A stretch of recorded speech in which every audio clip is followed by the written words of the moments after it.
Good afternoon, Knights, and welcome back.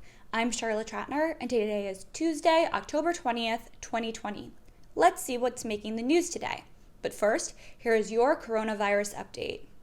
UCF officials now report 797 total positive COVID cases since reopening. This is 81 more cases than previously reported. There are now 756,727 positive cases in the United States and more than 16,000 deaths. Nationally, there are more than 8,216,000 confirmed cases and more than 220,000 deaths.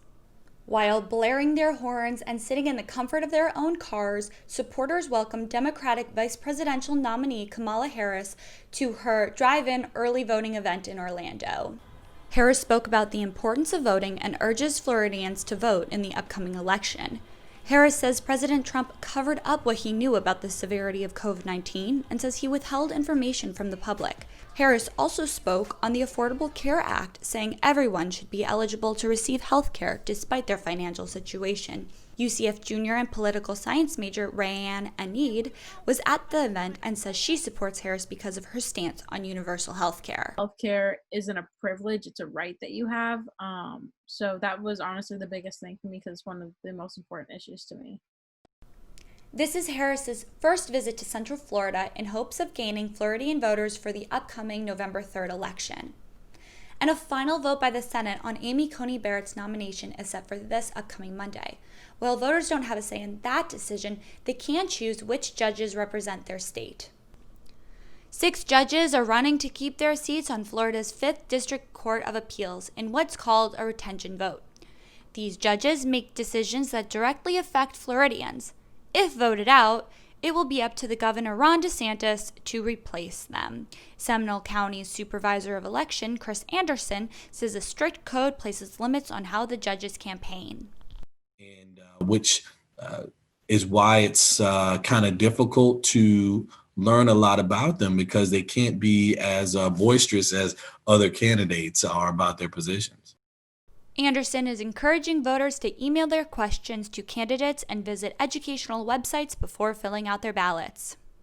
You can read more about the judges and previously made court decisions on votingforjustice.com.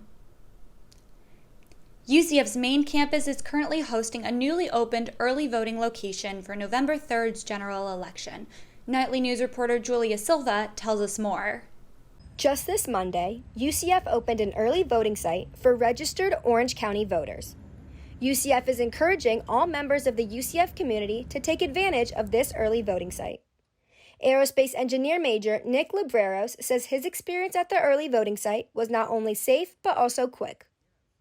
The whole time, even in the line, I was 6 feet apart from everybody.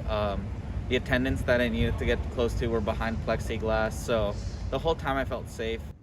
The early voting site is located on UCF's main campus Live Oak Event Center and will be open daily from 8 a.m. through 8 p.m.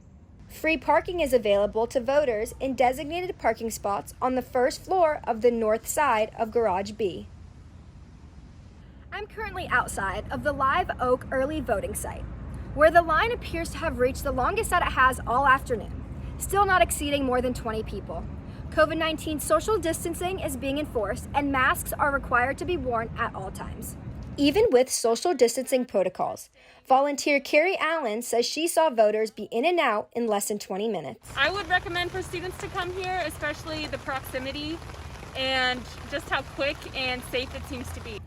The Live Oak Center voting site will remain open through November 2nd. In Orlando, Giulia Silva, UCF Knightly News. Interested voters need to bring a signature and photo identification to the voting location to be allowed to cast their vote. Now, let's take a look at today's weather forecast. Today is mostly cloudy with a high of 85 degrees and a 40% chance of rain. Tonight, the temperature drops just a bit to 74 degrees with a 40% chance of rain. Tomorrow's high is 82 degrees with scattered thunderstorms and a 50% chance of rain, so you may want to have your umbrella just in case. That's all the time we have for right now. Thanks for watching. Make sure to keep up with all that's happening this week by following us on Instagram at UCF Knightly News.